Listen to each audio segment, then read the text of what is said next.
Hello, my name is Cal McRoberts, and today I will be doing my ASB final project on historical archaeology. This has always been something, even at the beginning of this year, I've been interested in learning about. So, what is it exactly?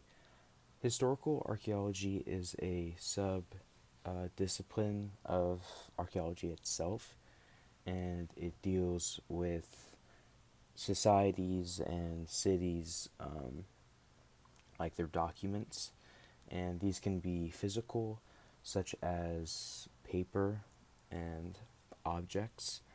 This can also be oral, which is passed down from generation to generation, and documentary type records as well.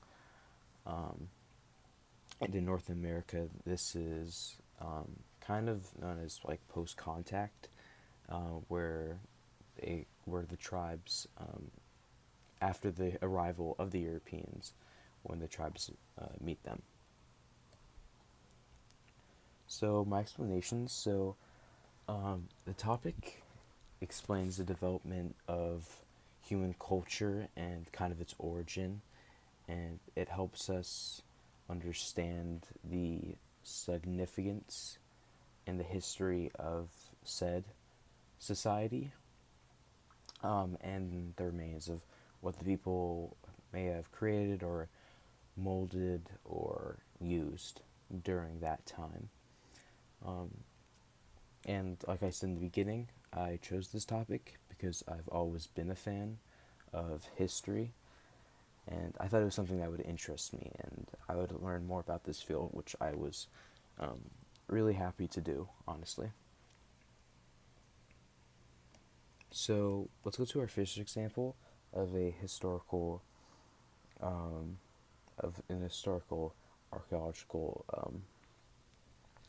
object. One of those being the Rosetta Stone, which helped decipher things such as texts from the Romans or the Greeks, and it also helped people understand ancient Egyptian writings because during that time when it was found, um, Egyptologists never really understood the Egyptian uh, languages and scriptures, and the person that founded it was Pierre uh, Bouchard, and he made the discovery in 1799, and he was one of the officers of the French Army of Engineers. So another example would be the Dead Sea Scrolls, which were found in the Qumran caves near the West Bank.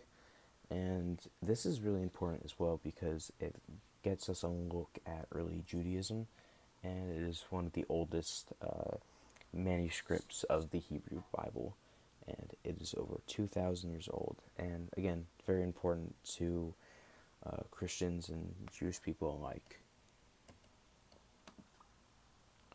So let's talk about some of the archaeologists. One of them being James Dietz, who is the known as the father of this field, and he was mainly focused on the Massachusetts colonies and some of the early settlements there and how they lived. And he worked on the Plymouth plantation, which was a recreation of said colonies and how they must have lived and whatnot. And our second one is John Lambert Cotter. He's known for finding tools and weapons by the ancient Americans that first came to this uh, country and the area, I should say. And he also did some work on Jamestown and finding stuff there. So, Little Bighorn is the historical site that I chose. It's very well known for being the worst defeat in the American Plains Battle War, and one of the worst defeats really in American history. And again, why it's important is because even though no Americans survived to say what happened, there were plenty of Native Americans that could recall the events. Sadly, though, early on, many Americans refused to talk to or believe Native Americans of what they said during the event because of what happened. The future of this field. I think historical archaeology, it has a long way to go. I don't think it's ever going to become obsolete because there's always going to be new stuff to find. And I think one of the ways it can progress is by studying capitalism's creations and how it affects our culture and how it affects a person's day-to-day lives, essentially. Yeah, I think there's a lot of hope in this field still. And then these are my sources. So yeah, that was my project on historical archaeology for this class.